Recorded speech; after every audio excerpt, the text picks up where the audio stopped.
Functions तो लिखे होंगे आपने, लेकिन क्या आप जानते हैं एरो फंक्शन कितने पावरफुल और ट्रिकी होते हैं? दोस्तों जावास्क्रिप्ट में एक ऐसी चीज़ जो आपको कोड को आधा कर सकती है। एरो फंक्शंस एक फंक्शन लिखने का तरीका है जो आपके कोड को शॉर्ट एंड क्लीन बनाती है। चलिए देखते हैं।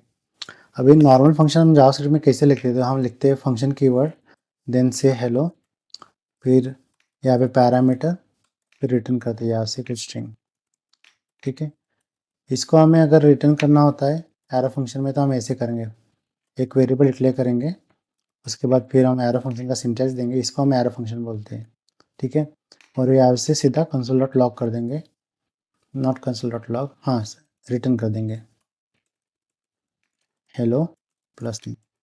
ठीक है, इसमें एक और चीज़ है, अभी यहाँ पे अगर दो पैरामीटर, एक ही पैरामीटर होगा तो आप पैरेंथेसिस भी हटा सकते हो यहाँ पे। ठीक है, अभी आप दोनों फंक्शन में कंपेयर कीजिए कौन सा इजी लग रहा है, मोर रीडेबल लग रहा है, तो ये वाला ज़्यादा इजी लग रहा है और एक लाइन में हो रहा है काम। यहाँ पे नॉर्मल फंक्शन में आपको फंक्शन कीवर्ड भी लिखना है, रिटर्न स्टेटमेंट भी लिखना है और बॉडी भी लिखना है।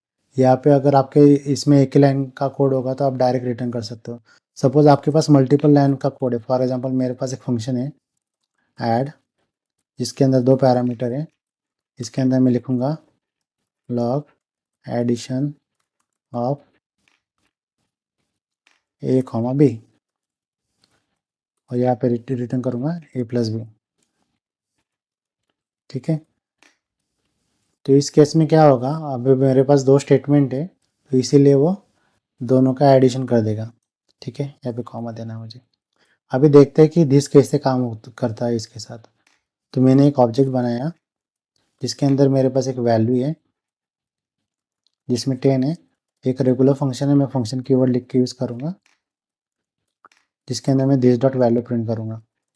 ओके, और मेरे पास एक एरो फंक्शन है जिसको मैं प्रिंट करूँगा डायरेक्टली, क्योंकि एरो फंक्शन एक ही लाइन में है, तो दिस डॉट वैल्यू। ठीक है, अभी मैं अगर इसको कॉल करूँगा ऑब्जेक्ट डॉट रेगुलर तो मुझे क्या मिलेगा, देखते हैं। देखो मुझे 10 मिला। अगर मैं इसको ऑब्जेक्ट डॉट एरो कॉल करूँगा तो मुझे अनडिफाइंड मिलेगा। क्यों? क्योंकि जो एरो फंक्शन जो होता है उसके सराउंडिंग में स्कोप देखता है। अभी ये एरो फंक्शन ऑब्जेक्ट का पार्ट है और ऑब्जेक्ट एक ग्लोबल स्कोप में अंदर डिफाइन है, तो ये ग्लोबल स्कोप से रीड करेगा। जबकि आपका जो रेगुलर फंक्शन है ना, वो भी ऑब्जेक्ट के अंदर डिफाइन है, तो इसलिए ऑब्जेक्ट का दिस ले लेगा। तो यही डिफरेंस है दोनों में। Thank you.